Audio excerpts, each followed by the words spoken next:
looking at some of these non-conference games, I got 6 of them I'm looking at right now. Some of them are in week 1, like Texas at Ohio State. I mean, we start the season with that. Jesse, correct me if I'm wrong. Did our friends at Fox announce that as the big noon kickoff for week 1? Rumored to be.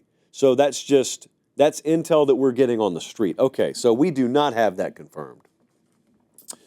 What we do have confirmed at the moment is that at FanDuel, this is the number 1 versus number 2 team in the national championship odds. Ohio State is about a 3.5-point favorite.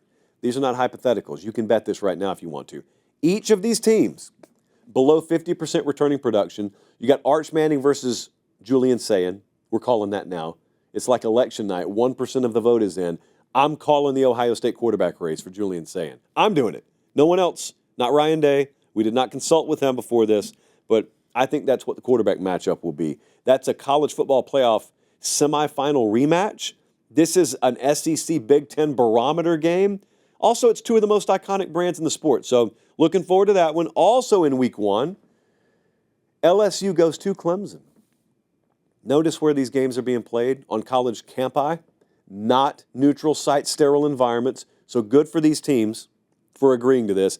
We got Garrett Nussmeier, Cade Klubnik, one of the great quarterback matchups of the year, happening in week 1. Forecast high temperature, I'm going to call 93. I'm going to call for a 93-degree kickoff. Both of these teams believe that they can win the national championship this upcoming year.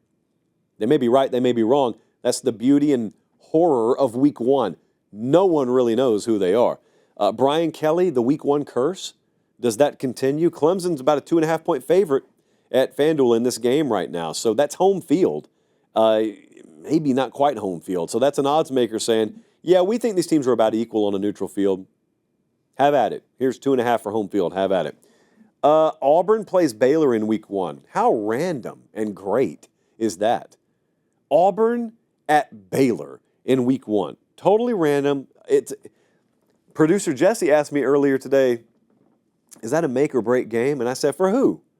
He meant Hugh Freeze, but we are not all that far removed from Dave Aranda's name being on the chopping block. I didn't agree with it per se, but it was there.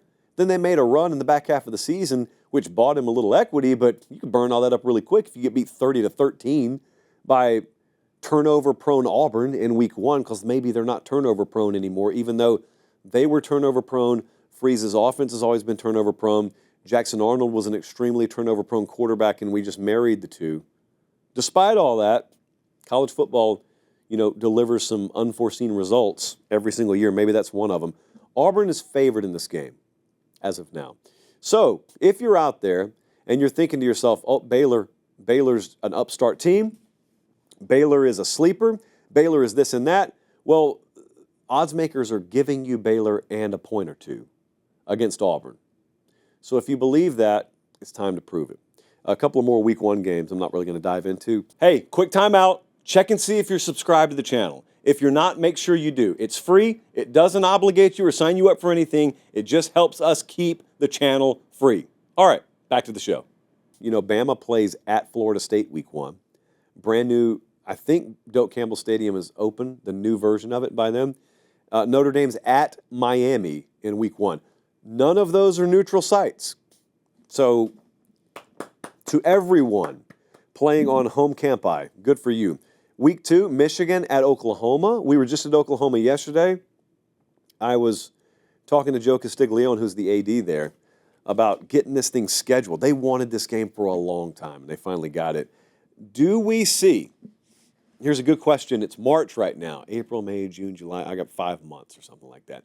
Do we see Bryce Underwood starting for Michigan on the road against Brent Venables in Norman in week 2? Do we think he's the starting quarterback that early? It's kind of what I was talking about earlier.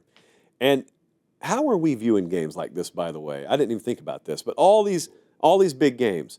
Understand, every one of these teams could have scheduled a low-level G5 or even FCS cream puff in week 1. Okay? All of them could have, and they didn't.